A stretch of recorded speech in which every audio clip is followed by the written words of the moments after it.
Childhood by Leo Tolstoy, narrated by Gabriel Evans.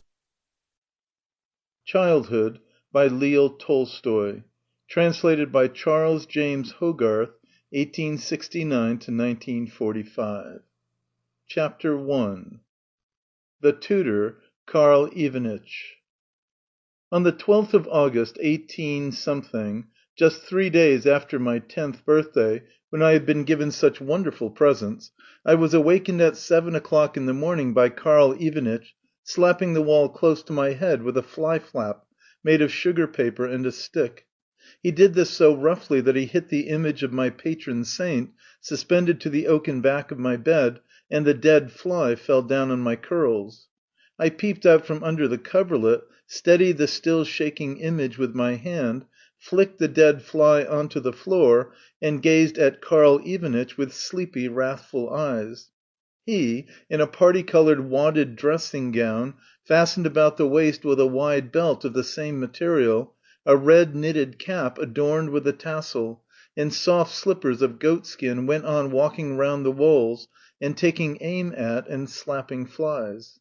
Suppose, I thought to myself, that I am only a small boy, yet why should he disturb me?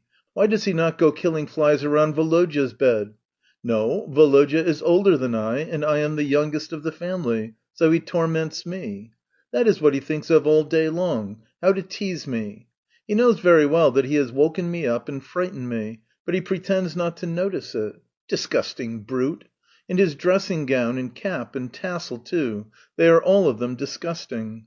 While I was thus inwardly venting my wrath upon Karl Ivanitch, he had passed to his own bedstead, looked at his watch, which hung suspended in a little shoe sewn with bugles, and deposited the fly-flap on a nail. Then, evidently in the most cheerful mood possible, he turned round to us. "Get up, children! It is quite time, and your mother is already in the drawing-room," he exclaimed in his strong German accent. Then he crossed over to me, sat down at my feet, and took his snuff-box out of his pocket.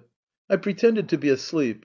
Karl Ivanitch sneezed, wiped his nose, flicked his fingers, and began amusing himself by teasing me and tickling my toes, as he said with a smile, "Well, well, little lazy one." For all my dread of being tickled, I determined not to get out of bed or to answer him, but hid my head deeper in the pillow, kicked out with all my strength, and strained every nerve to keep from laughing. How kind he is, and how fond of us, I thought to myself. Yet to think that I could be hating him so just now. I felt angry, both with myself and with Karl Ivanitch. I wanted to laugh and to cry at the same time, for my nerves were all on edge.